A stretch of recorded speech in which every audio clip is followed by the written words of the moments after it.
Hello friends, আমি চলে এসেছি কার্তিক আমার নতুন ইউটিউব চ্যানেল টু সাইড কিচেনে। আজকে আবার একটা নতুন রেসিপি নিয়ে। আজকে রেসিপি হচ্ছে কাঁচা আম দিয়ে টকের ডাল।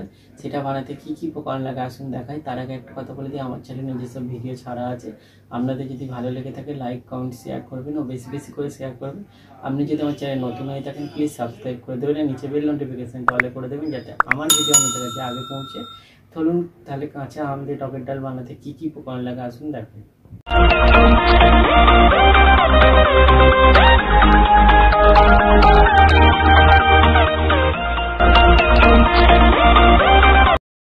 আম দিয়ে টকের ডাল বানাতে কী কী উপকরণ লাগে চলুন দেখিয়ে দিই। তার আগে একটা কথা বলে দিই, ভিডিওটা প্রথম থেকে শেষ অবধি দেখার অনুরোধ রইল। তাহলে চলুন রেসিপিটা শুরু করি। এখানে আমি আমটাকে কেটে কয়েক খালি করে নিয়েছি। তাহলে চলুন রেসিপিটা শুরু করি। গ্যাসটা জেলে কড়াটা বসিয়ে দিয়েছি, কড়াটা গরম হয়ে গেছে, কড়াইতে জল দিয়ে দেবো। এবার এর মধ্যে মুসুর ডালটা ধুয়ে রেখেছি সেটা দিয়ে দেবো। মুসুর ডালটা আগে সেদ্ধ করে নেবো একটু, তারপরে আমটা দেবো। ডালটা সেদ্ধ হয়ে গেছে, কেটে রাখা আমগুলো দিয়ে দেবো। এবার আম দিয়ে ডালটাকে ভালো করে সেদ্ধ করে নেবো। ডালটা আমটা ভালো করে সেদ্ধ করে নিয়েছি, এটা এবার নামিয়ে নেবো। গ্যাসটা জেলে কড়াটা বসিয়ে দিয়েছি, কড়াটা গরম হয়ে গেছে, কড়াই আমি তেল দিয়ে দেবো। একটা শুকনো লঙ্কা দিয়ে দেবো, একটু গোটা সরষে দিয়ে দেবো। ওই ডালটা ঢেলে দেবো।